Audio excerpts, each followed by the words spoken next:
हमने पिछली वीडियोस में प्रीपोजिशंस के बारे में पढ़ा था जिसमें इंक्लूडेड थे इनटू और अपॉन।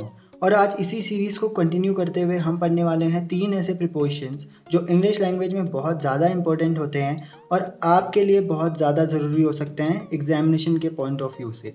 तो नमस्कार दोस्तों, स्वागत है आप सभी का मेरे यूट्यूब चैनल इंग्लिश आसान पर। और आज जो हम प्रीपोजिशन डिस्कस करने वाले हैं वो होने वाले हैं फ्रॉम, फॉर और सिंस। ये तीनों जो प्रीपोजिशन हैं वो यूज़ होते हैं टाइम को डिनोट करने के लिए या टाइम के पर्सपेक्टिव में। और यहीं पर हमारा कन्फ्यूज़न होता है कि हम कौन सी जगह पर कौन सा प्रीपोजिशन यूज़ करें फ्रॉम, फॉर और सिंस में से। तो आज की वीडियो में मैं आपको यही बताने वाला हूँ कि किस तरीके से इन तीनों प्रीपोजिशन का यूज़ होता है टाइम के रिस्पेक्ट में। तो चलिए वीडियो को शुरू करते हैं।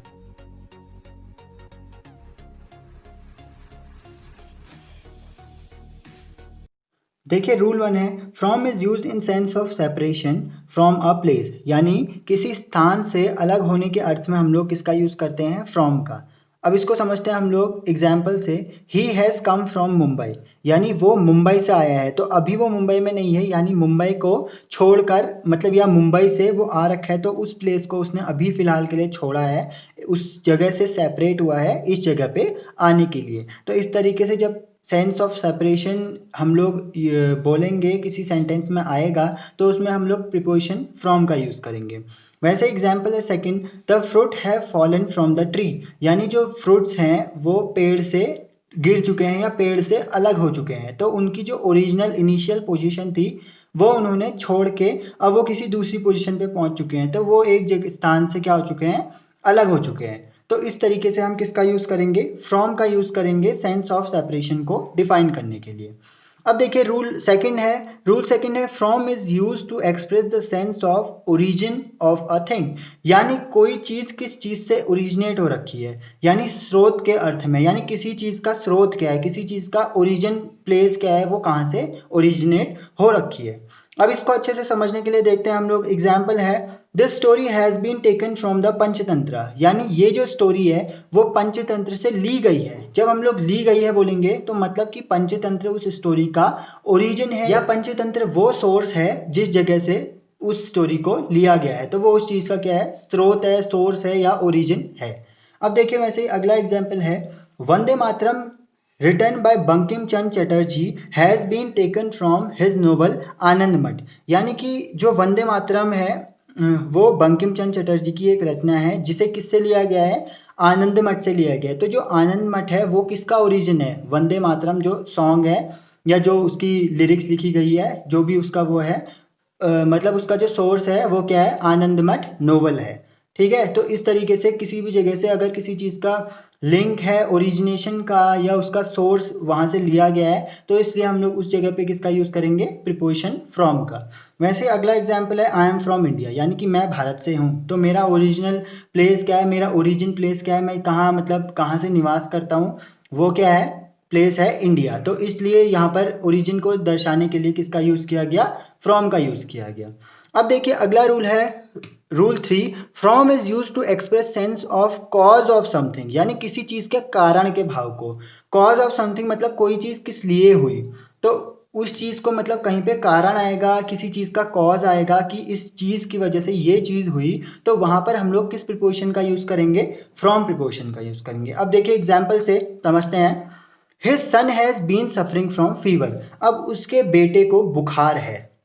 ठीक है, यानी वो सफर कर रहा है। एक चीज बताई गई है कि वो जो है उसका लड़का वो सफर कर रहा है, किस चीज से, किस कारण से, वो क्या है, फीवर, यानी उसे बुखार हुआ है इसलिए वो सफर कर रहा है, he is suffering from fever. तो ये चीज है जहां पर किसी भी चीज के कारण का भाव आएगा तो उसे स्पष्ट करने के लिए, उसे समझाने के लिए, उसे एकदम से एक्सप्रेस करने के लिए हम किस प्रीपोजिशन का यूज करेंगे, फ्रॉम का यूज करेंगे। अब देखिए रूल नंबर 4 है अगला rule, from is use to indicate sense of time, यानी फ्रॉम जो होता है वो सेंस ऑफ टाइम, जैसे मैंने आपको बताया था कि फ्रॉम, ये सिंस और फॉर जो तीन प्रीपोजिशन होते हैं वो टाइम को यूज करने के लिए होते हैं, टाइम को डिपिक्ट करने के लिए, टाइम को इंडिकेट करने के लिए होते हैं। तो यहीं पर वही चीज लिखी गई है कि from is use to indicate sense of time simply from it, simply from is use before words expressing present, past and future time, यानी कि ये सिंपली किस चीज के आगे यूज होता है, बिफोर मतलब पहले यूज होता है किसके, प्रेजेंट, पास्ट या फ्यूचर टाइम दिखाने वाले वर्ड्स के। अब इसको समझते हैं हम कैसे, एग्जाम्पल से। जैसे एग्जाम्पल फर्स्ट है, he will teach the student from 10 AM, यानी वो 10 बजे से पढ़ाएगा बच्चों को, यानी फ्रॉम 10 AM यानी उस टाइम से लेके आगे को पढ़ाएगा। तो इस तरीके से जब हम लोग एकदम एग्जैक्ट टाइम की बात करेंगे तो वहां पर फ्रॉम यूज होगा। उसके बाद अगला एग्जाम्पल है, I attended the meeting from morning to evening, यानी यहाँ पर क्या बताया गया है, एक टाइम स्पेन बताया गया है कि इस समय से इस समय तक का हुआ। तो हम लोग क्या वो यूज करेंगे वहां पर, जब हम लोग को एक टाइम लिमिट दी होगी कि इस समय से इस समय तक कोई चीज हुई, इस समय से इस समय तक मैंने मीटिंग अटेंड करी, जैसे इस एग्जांपल में बोला गया है, तो उसके लिए हमने किस प्रीपोजिशन का यूज किया, फ्रॉम का।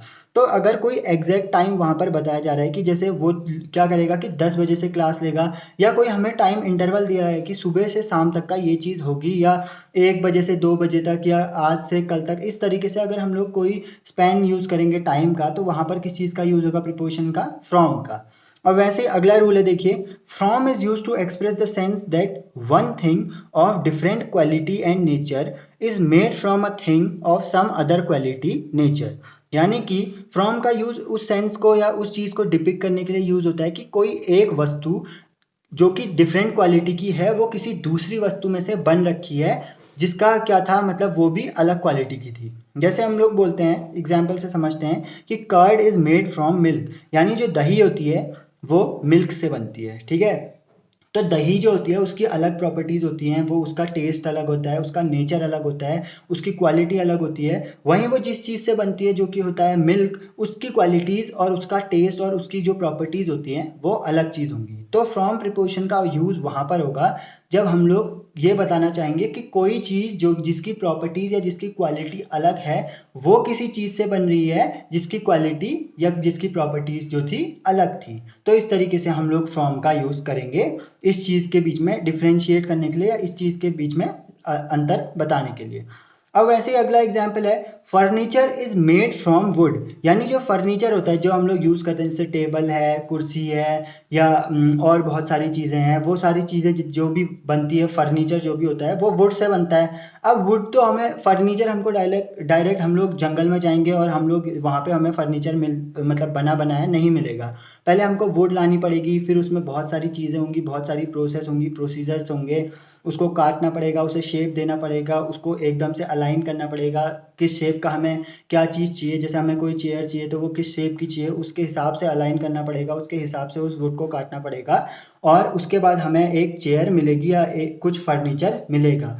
तो फर्नीचर जो है वो एकदम फर्निश्ड प्रोडक्ट है, यानी वो प्रोडक्ट है और जिस चीज़ से बन रहा है वो रॉ मटेरियल था, यानी वुड जो था रॉ मटेरियल था, उसकी प्रॉपर्टीज अलग थी, और जो अब हमारा प्रोडक्ट मिला है, जो फर्नीचर मिल रखा है, उसकी प्रॉपर्टीज अलग होंगी। तो इस तरीके से किसी भी चीज़ के बीच में ऐसे हमें बताने के लिए कि ये चीज़ इससे बन रखी है जिसकी प्रॉपर्टीज, जिन दोनों की प्रॉपर्टीज जो थी अलग अलग थी, तो उसके लिए हम किस प्रिपोजिशन का यूज़ करेंगे, फ्रॉम प्रिपोजिशन का यूज़ करेंगे। अब देखिए अगला है, from is use to show where somebody or something starts.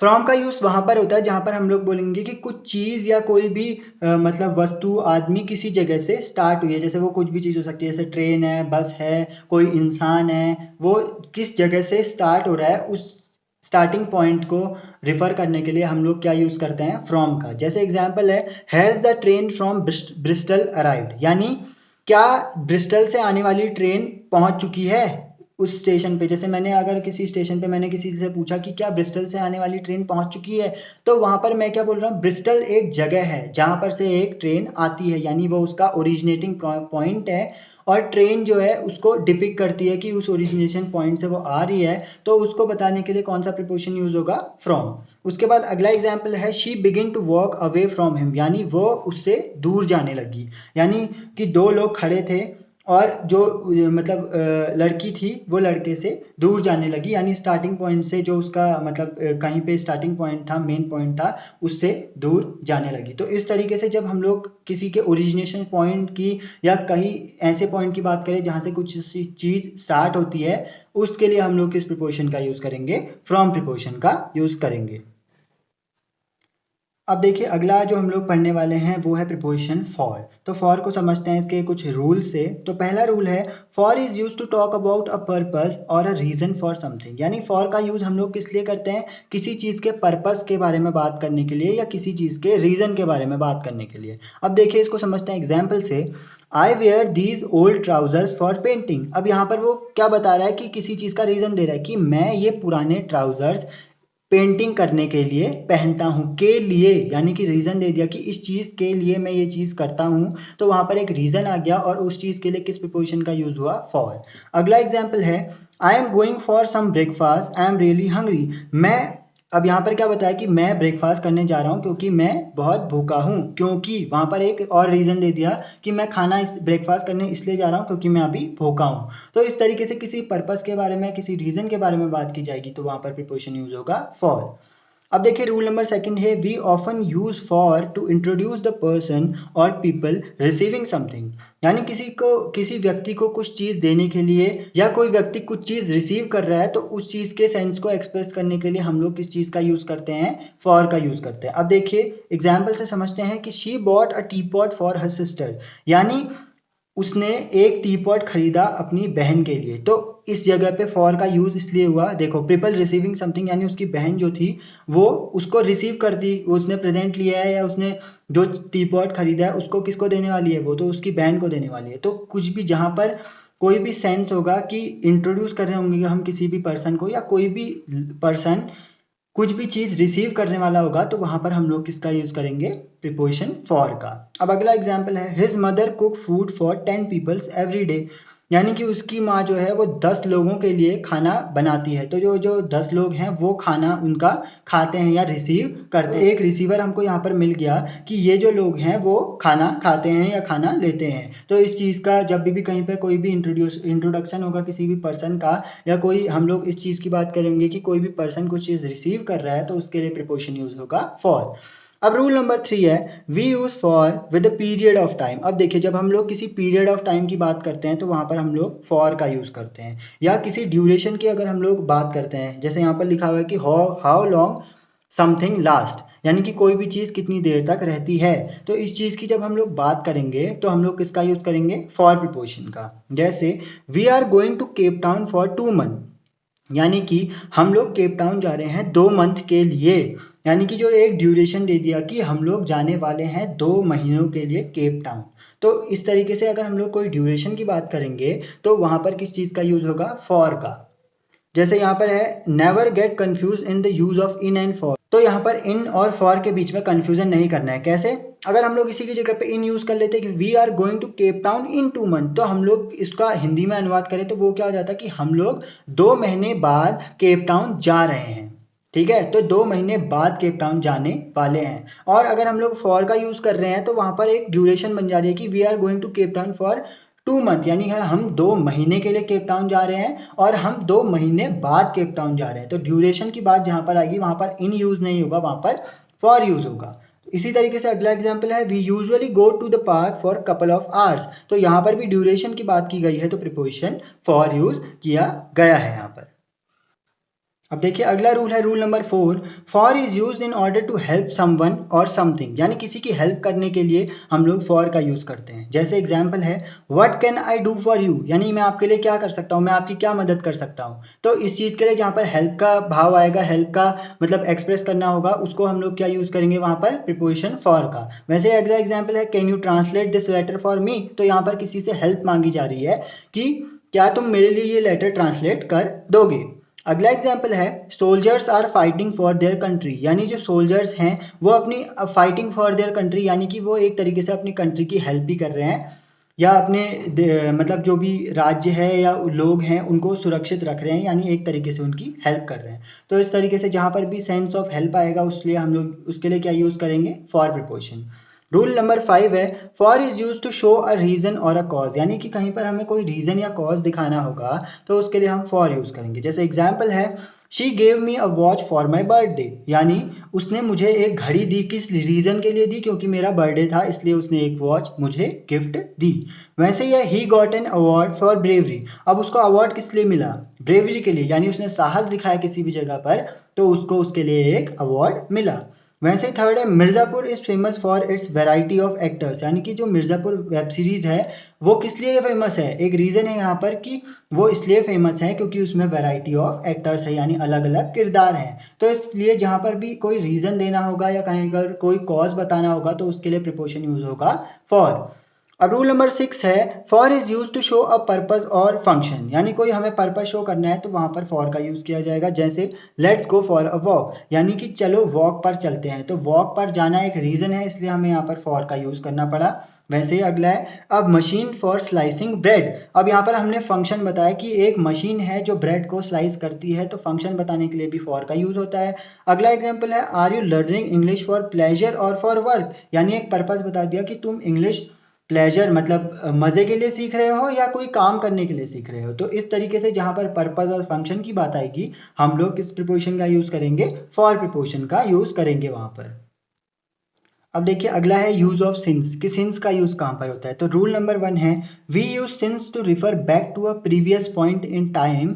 We use since with a date, a time or a noun phrase, यानी कि सिंस का यूज कहां पर होता है, जब हम प्रीवियस किसी टाइम की बात करेंगे, किसी पॉइंट पे ये चीज हुई थी हम उसे बता रहे हैं, तो उस टाइम पे सिंस का यूज करेंगे। और किसी डेट, किसी टाइम या किसी नाउन फ्रेज के आगे भी हम लोग सिंस का यूज कर सकते हैं। जैसे एग्जाम्पल है it was a band first live performance since May 1990, यानी मे 1990 के बाद ये उस बैंड की पहली परफॉर्मेंस है। तो हमने क्या बोला कि मे 1990 में उन लोगों ने कोई परफॉर्मेंस दी है, तो उस पॉइंट ऑफ टाइम को रिप्रेजेंट करने के लिए हम लोगों ने सिंस प्रीपोजिशन का यूज करा।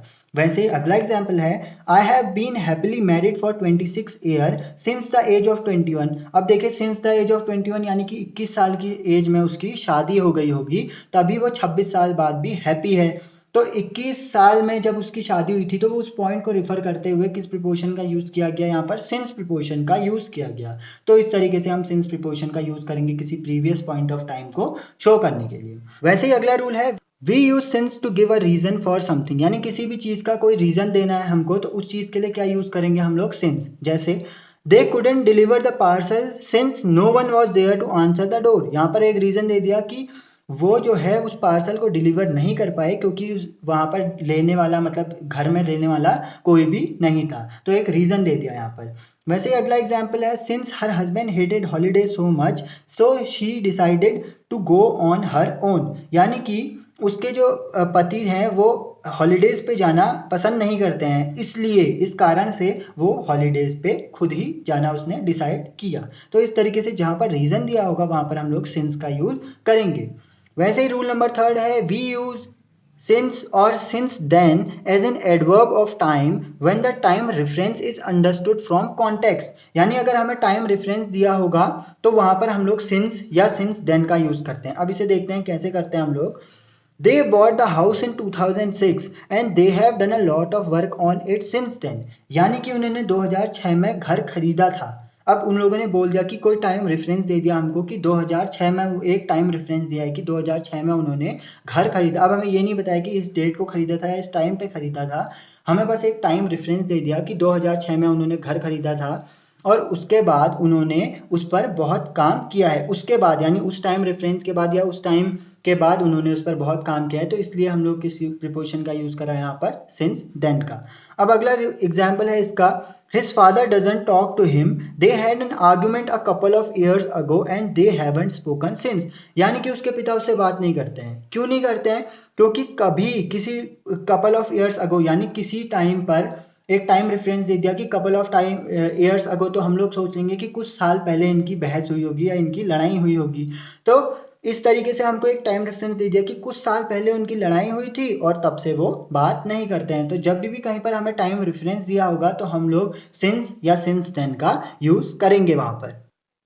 अब देखिए रूल नंबर 4 है वी कैन एम्फेसाइज और add stress by using ever with since, यानी एवर का यूज करके सिंस के साथ हम लोग किसी भी चीज पे जोर डाल सकते हैं या किसी भी चीज को एम्फेसाइज कर सकते हैं। अब इसे समझते हैं, देखिए एग्जांपल के साथ कि he move to London in 1994 and he was been living there ever since, यानी कि 1994 में वो लंदन शिफ्ट हो गए थे और तब से वहीं रह रहे हैं। अब हम लोगों ने यहाँ पर इम्फेसाइज कर दिया तब से, उस समय से अभी तक वो वहीं रह रहे हैं। तो इस तरीके से हम लोग किसी भी चीज को इम्फेसाइज कर सकते हैं सिंस के साथ एवर का यूज करके।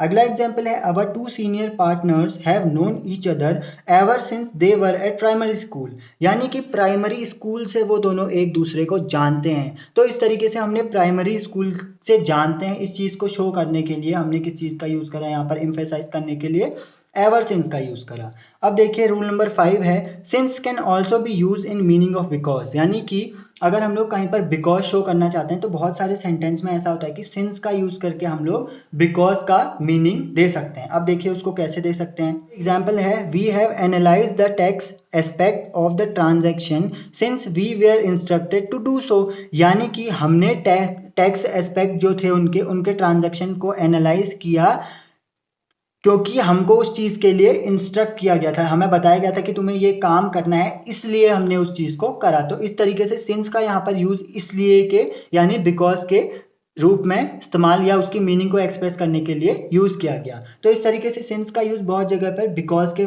मीनिंग को एक्सप्रेस करने के लिए भी हो सकता है। अब रूल नंबर 6 है, since can be use with present perfect tense or past perfect tense, यानी कि सिंस का यूज प्रेजेंट परफेक्ट टेंस या पास्ट परफेक्ट टेंस के साथ हो सकता है। अब देखिए एग्जाम्पल से समझते हैं, I have been here since 5 o'clock and I am getting tired, यानी कि मैं यहाँ पर 5 बजे से हूँ और अब मैं थक चुका हूँ, या मैं थक गया हूँ, ये कह सकते हैं कि उसने किस तरीके से बता दिया कि मैं यहाँ पर 5 बजे से हूँ। तो इस तरीके से सिंस का यूज हो गया प्रेजेंट परफेक्ट टेंस के साथ। अब उसी के अगला एग्जाम्पल है, I had been working since 5 o'clock and I was getting tired, यानी कि मैं वहां पर 5 बजे से था और मैं थक चुका था। तो यानी कि यहाँ पर पास्ट परफेक्ट टेंस का यूज हमने सिंस का यूज किया हमने पास्ट परफेक्ट टेंस के साथ। इस तरीके से सिंस का यूज हो सकता है प्रेजेंट परफेक्ट टेंस या पास्ट परफेक्ट टेंस के साथ। तो ये थी आज की वीडियो जिसमें हम लोगों ने पढ़ा फ्रॉम, फॉर और सिंस, 3 प्रीपोजिशन के बारे में कि ये किस तरीके से यूज होते हैं टाइम के रिस्पेक्ट में, क्या क्या इनके रूल्स होते हैं और किस तरीके से हम लोग कहाँ पर कैसे, जैसे ड्यूरेशन के लिए है या किसी पॉइंट ऑफ टाइम के लिए है या स्पैन ऑफ टाइम को रिप्रेजेंट करने के लिए या किसी प्रीवियस पास्ट में हम लोग किसी पॉइंट ऑफ टाइम की बात कर रहे हैं उसके लिए है, किस तरीके से हम फ्रॉम का यूज कर सकते हैं, फॉर का यूज कर सकते हैं और सिंस का यूज कर सकते हैं। तो होप आप लोगों को ये वीडियो पसंद आई होगी, और अगर आपको ये वीडियो पसंद आई तो please like, share and subscribe my YouTube channel. और आपकी अगर कोई भी क्वेरी है या आप कुछ भी वीडियो के रिगार्डिंग मुझे बताना चाहते हैं या कोई भी टॉपिक ऐसा चाहते हैं जिस पर वीडियो बने, तो आप लोग कमेंट बॉक्स में कमेंट कर सकते हैं। So thank you for watching.